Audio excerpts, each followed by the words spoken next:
Hello दोस्तों, welcome back to my YouTube channel. दोस्तों, आज हम Dixon Technologies, Indian Energy Exchange and Castrol company का Q2 फाइनेंशियल ईयर 2024-25 का फाइनेंशियल परफॉर्मेंस का रिव्यू करेंगे। वीडियो में आगे बढ़ने से पहले आप सभी से बताना चाहता हूं कि ये वीडियो सिर्फ और सिर्फ एजुकेशन पर्पस के लिए ही है। मैं किसी भी स्टॉक का, किसी भी तरह का ट्रेड का रिकमेंडेशन नहीं करता। अगर आपको किसी भी स्टॉक्स में किसी भी तरह का ट्रेड करना है तो आप सेबी रजिस्टर्ड रिसर्च एनालिस्ट की सलाह जरूर लें। तो सबसे पहले बात करते हैं डिक्सन टेक्नोलॉजीज के Q2 FY 2024-25 के रिजल्ट के बारे में। कंपनी ने Q2 2024-25 में मैसिव 11,534 करोड़ का रेवेन्यू जनरेट किया है, जो पिछले साल Q2 2023-24 फाइनेंशियल ईयर के मुकाबले में 133% का ग्रोथ दिया है। क्वार्टर ओवर क्वार्टर की भी बात करें तो कंपनी ने 75% का ग्रोथ किया है। प्रॉफिट की बात करें तो पिछले साल के कंपैरिजन में कंपनी ने 265% का प्रॉफिट किया है और पिछले क्वार्टर के कंपैरिजन में 194% का प्रॉफिट किया है। अर्निंग पर शेयर की बात करें तो पिछले साल के कंपैरिजन में 261% का ग्रोथ दिखाया है और पिछले क्वार्टर के कंपैरिजन में 191% का ग्रोथ दिखाया है। ऑपरेटिंग प्रॉफिट मार्जिन की बात करें तो वो 4% स्टैग्नेंट है। कंपनी ने पिछले 6 महीने में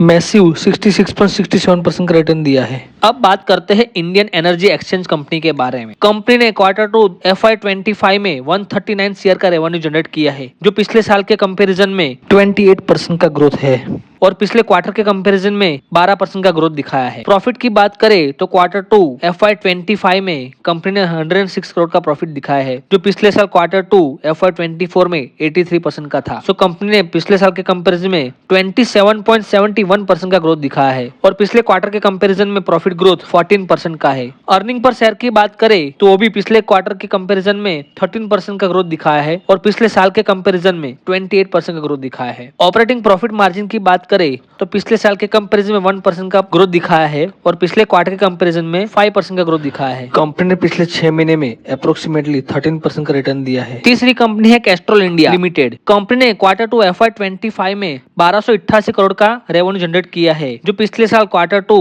FY 24 में 1183 करोड़ का था।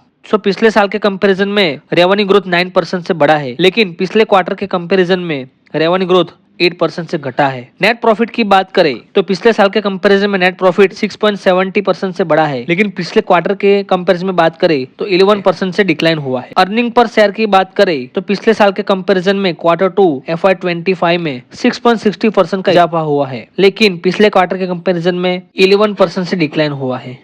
ऑपरेटिंग प्रॉफिट मार्जिन पिछले साल के कंपैरिजन में Q2 FY 25 में 1% से डिक्लाइन हुआ है और पिछले क्वार्टर के कंपैरिजन में भी ऑपरेटिंग प्रॉफिट मार्जिन 1% से डिक्लाइन हुआ है। कंपनी ने पिछले 6 महीने में 3.5% का नेगेटिव रिटर्न दिया है और पिछले 1 साल में 6% का रिटर्न दिया है। तो दोस्तों, आपको Dixon Technologies, Indian Energy Exchange and Castrol India Limited के रिजल्ट कैसे लगे, प्लीज मुझे कमेंट बॉक्स में बताइए।